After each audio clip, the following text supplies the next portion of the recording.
Alright guys, finally we can talk about Ant-Man and the Wasp. I was waiting for this for a long time, and of course, like every Marvel movie, I'm always excited for whatever they do next, the MCU movies.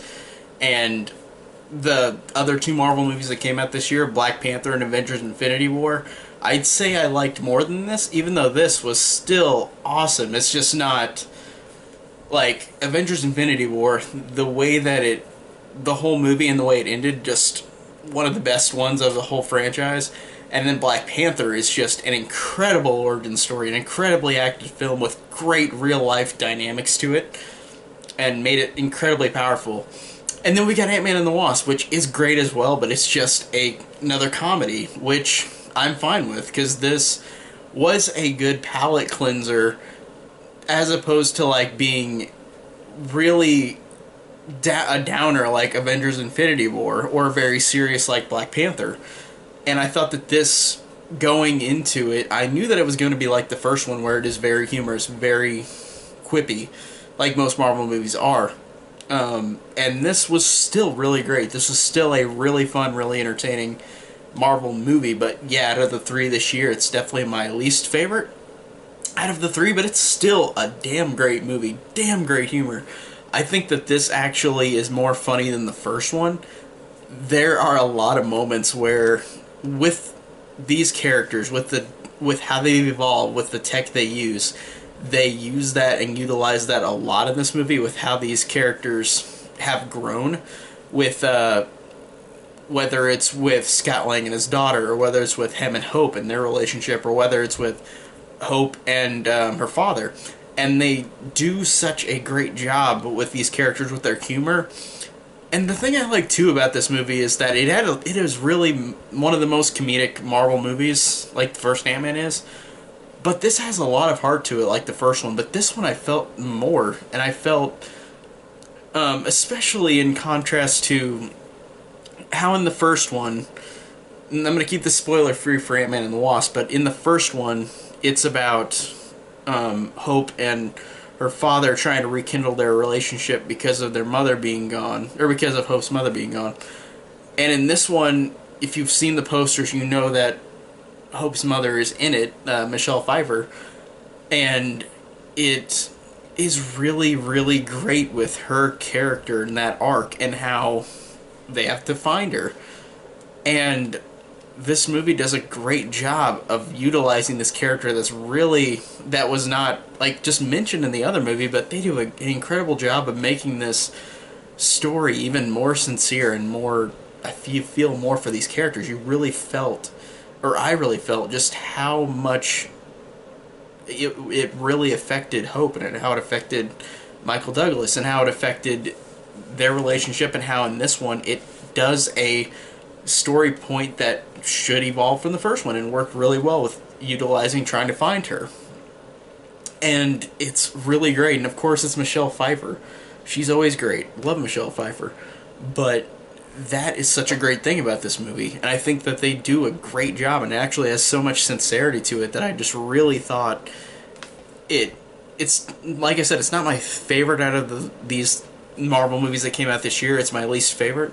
But it still has such great humor, such great characters, it's such a fun time.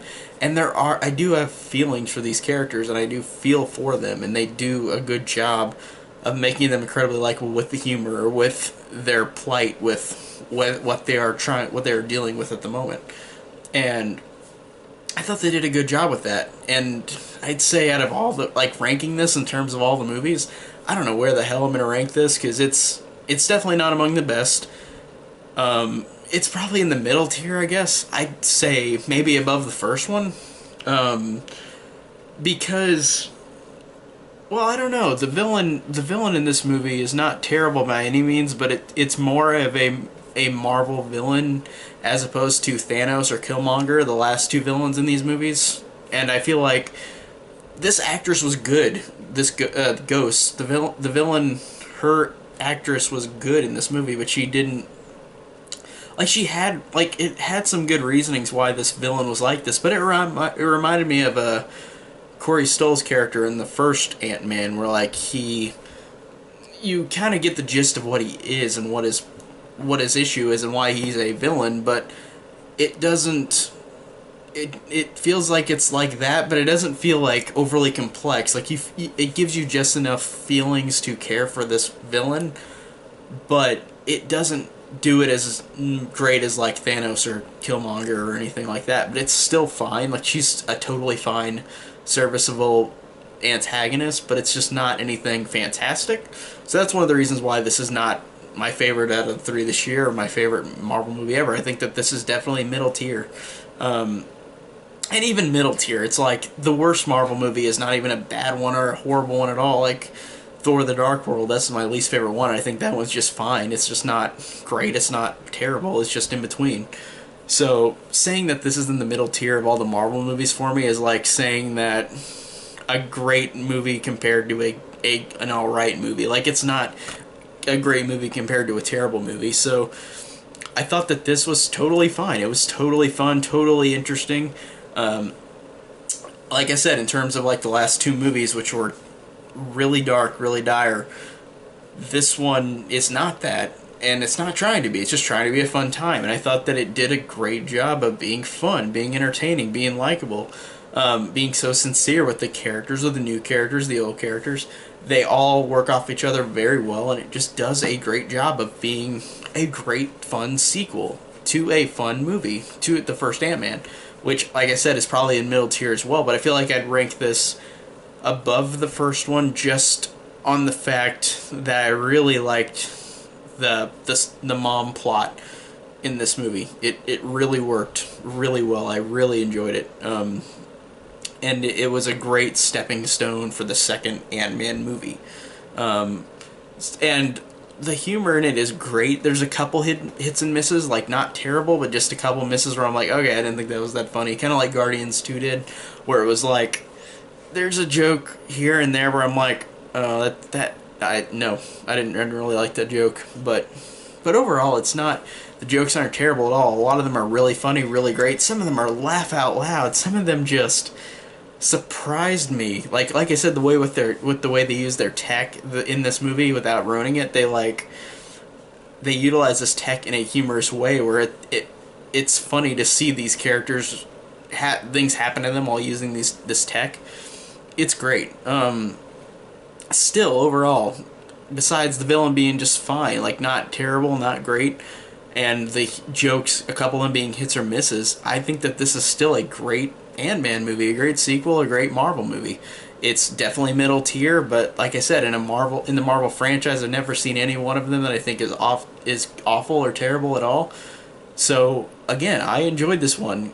Great, fun sequel, and I'm so glad that we got it. And without ruining anything, those after credits, just yeah, awesome. Wow, they were great. That's all I'll say. But just overall, really great, really entertaining, and I love that we get 3 Marvel movies a year. And I think the next one is Captain Marvel, so can't wait for that. Too bad it's going to be next year until we get it, so that stinks that this is the last Marvel movie this year and it's only July. We usually get it, like, first point of the year, middle point of the year, and then end point of the year, but this year it's just February, April, and then July. So there's no more this year, which is sad, but that's fine by me because we got them all right now. So I really enjoyed them. So it just sucks I have to wait a little longer for Captain Marvel, but this movie just, as I said, just is a really, really entertaining time, and I enjoyed it immensely.